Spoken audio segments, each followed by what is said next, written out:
Hello and welcome to another video where I will show you some fun and relaxing Neocolor II art. So feel free to draw with me today if you feel like it, or just, grab yourself a cup of tea and enjoy the process as I draw this beautiful pink lily just to celebrate the spring months. We will be today using, as said, our Neocolor II water-soluble crayons. As you know, I love these crayons. I use them a lot here on my channel. I have actually a full playlist filled with wonderful Neocolor II videos. So if this is something that you are interested in, please check those out as well.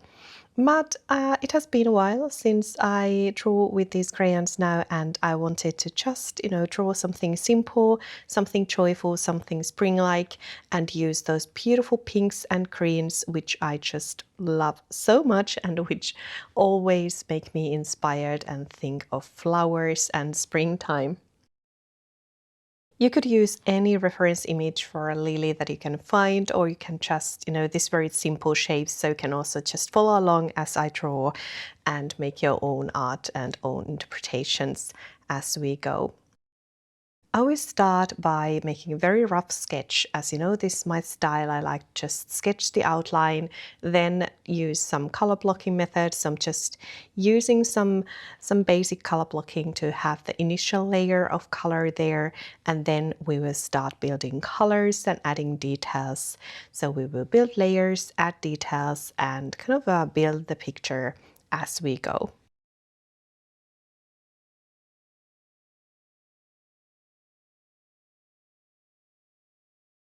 The beauty of Neocolor II is that you can layer them so well, but you can also mix them on a paper. And that's what I'm doing today. So I am not using any kind of palette here. I'm not mixing them on kind of separate paper or palette, but I use the method where I mix the colors on a paper. And the paper I'm using today is cold pressed watercolor paper by Fabriano. This is a very, very good paper for your Neocolor IIs. At least I enjoy using it a lot, and it can handle a lot of layer and lots of water, and that's why it's super good for these crayons. Because as you can see, I'm using quite a lot of water to activate the pigment, and this way I can get this beautiful watercolor-like or gouache-like consistency and textures. And this wouldn't be possible if I didn't have paper that can handle a lot of water and can handle all those layers of color. So it's of course up to your personal preference what kind of paper you like to use and what methods you use with the crayons, but this is my approach and one that I have been enjoying.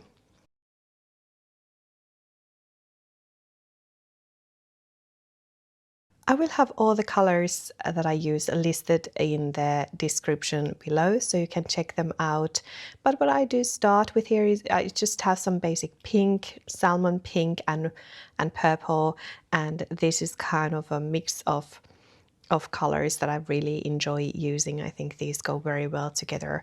But basically, if you have a couple of different pinks, like a lighter and darker one, you can do a lot with those as well already. So don't worry too much if you don't have the exact colors. And you could also very nicely make this a yellow lily, or whichever color you happen to like and enjoy and have at hand. For the leaves, I'll be using some moss green and also light olive, and later on I will also have some lighter greens mixed in. So again, just a couple of different greens. It doesn't matter that much which greens you use. It's also up to your preference which ones you enjoy. But have a lighter and darker green, and you'll go a long way with those. So even though you will see me kind of accumulating loads of crayons here on the left-hand side, I'm using different colors throughout this little piece, you can really do a lot with only a limited palette of, I would say, like 5 crayons throughout this little video. So you don't need to have that many different colors if that's something that you don't have or you don't want to use today. As you can see, also my approach is very intuitive, so I just build the picture as I go. I add color here and there. There isn't an exact, I would say, method here. I just go with my own feeling and where I feel like the color is needed, and also which parts I want to work. But also one important thing is that you want to make sure that the first layer is dry before you start adding second and third layers. And that's also why you see me kind of jumping from one part of the picture to another, because I have to let some parts of the paper dry before I can continue to work certain parts. So for example, here I'm kind of letting this flower, this pink part, the petals, dry before I start adding additional layers, and that gives me a nice time to then work on these green leaves. So it's all about balancing and having kind of the process in your own hands.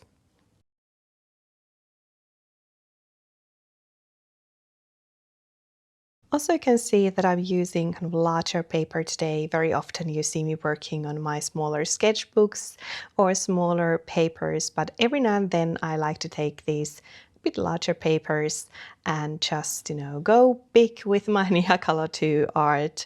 I think there's just something very inspiring and freeing to, just enjoy the process and make those very large movements with your hands and kind of very simple shapes. As said, this is not a complex picture, but by using the simple shapes and this kind of larger paper, it gives you lots of freedom and also kind of very happy moment and good flow. So I encourage you to always try out different sizes of paper every now and then. If you're someone who loves to use kind of smaller sketchbooks, every now and then it's good for you maybe to try using a larger paper.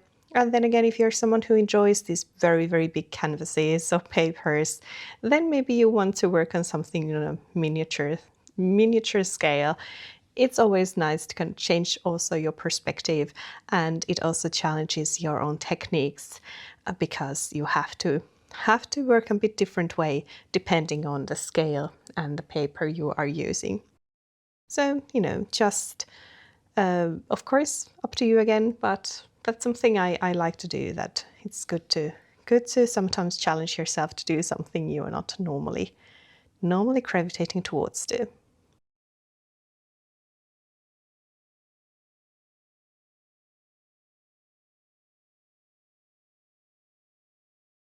When you start adding your additional layers of color, it's always good to kind of leave parts of the previous layers visible. As you can see here, I'm using the lighter layers in the kind of the first layer. So those are the parts where the light is hitting, and I can have those different shades and kind of variety of color and shades here.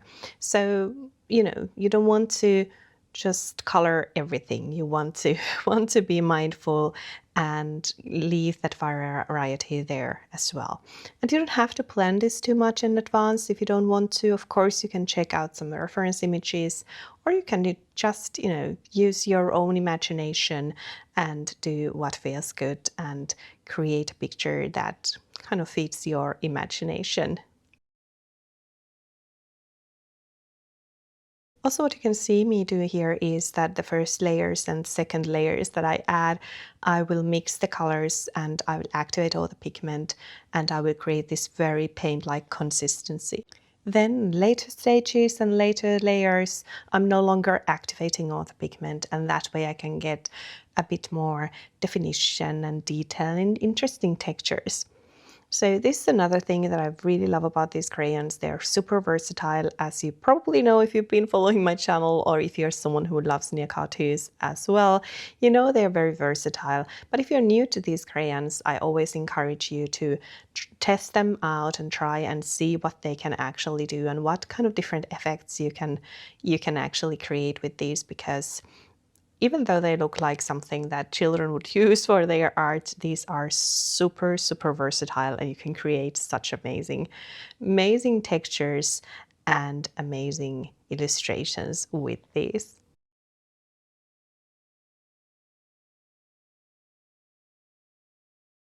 I sometimes get questions about the brushes that I like to use with these crayons. And really, it's again up to you, use what you have at hand. But what I like to use is some kind of a synthetic watercolor brushes, which are not too soft. So I want them to have a bit of snap so they're easy to control and they don't carry too much water in them. Whenever I'm painting with watercolor, I like to use brushes that can kind of take loads of more water than whenever I'm working with these crayons or other water soluble, I would say pencils or crayons in general. And the brushes you see me use most are these ones which are kind of clear looking, and those are by Holbein. Those are really old. I've had them for years and years. I'm not sure if they are manufacturing those anymore. They have been really good, but to be honest, they have been used and loved so much that I probably have to replace them at some point. And I've been testing out different kinds of synthetic brushes so that I could find a good replacement and something that I can also purchase easily locally here where I live. But I mean, if you have any favorite brushes you like to use with your Neocolor IIs, please share in the comments, because I'm sure that others would be also interested to hear.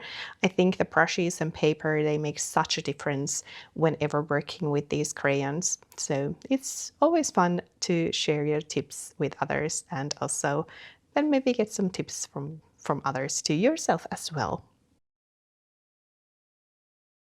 I really, really enjoy the texture that these crayons are creating here when I'm kind of layering them quite thickly. I have a thick layer of color and pigment here already, and at this stage it looks like it's paints. It's so pretty, and the kind of transitions between colors, and when we are adding white and what kind of light and beautiful transitional colors that brings out as well. I just think it's something magical, and I really enjoy the fact that you can use these in so many different ways.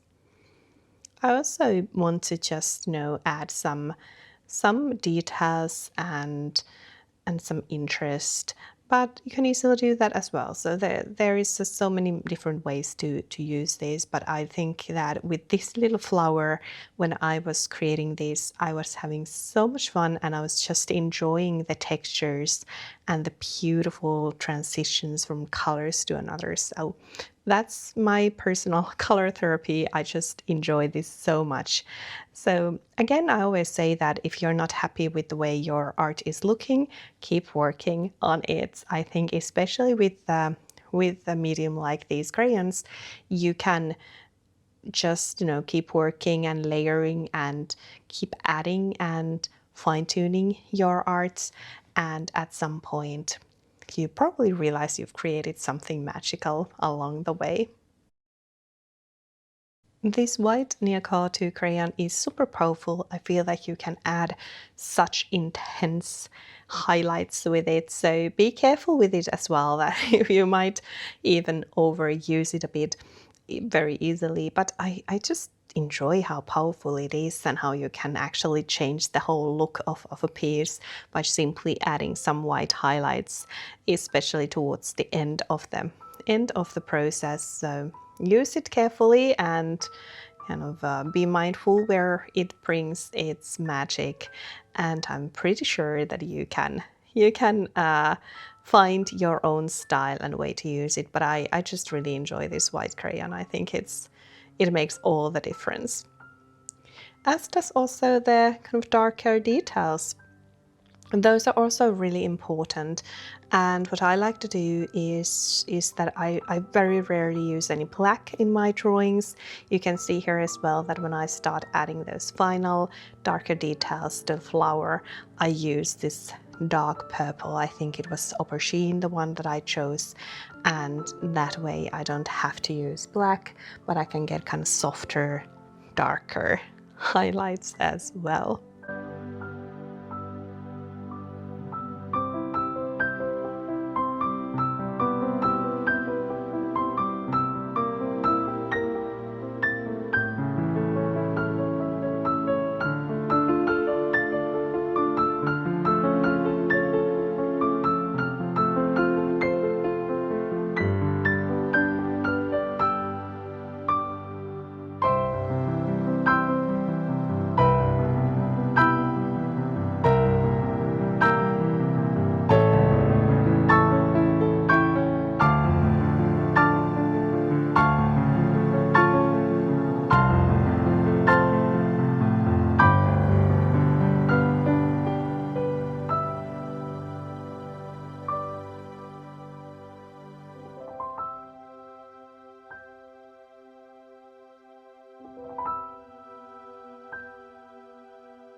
I hope that you've enjoyed this little video with a flower drawing, and I hope that it inspires you to create something beautiful and spring-like.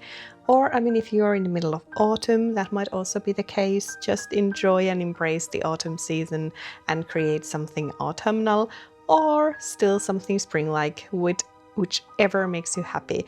But I hope that my video inspires you, and I hope to see you very soon also in my next video coming your way next week, again on Thursday. And until then, I hope that you will enjoy your own art journey. If you enjoyed this video, please remember to give it a like and subscribe to my channel if you haven't already, and I will see you very soon. Thank you so much for watching, and bye for now.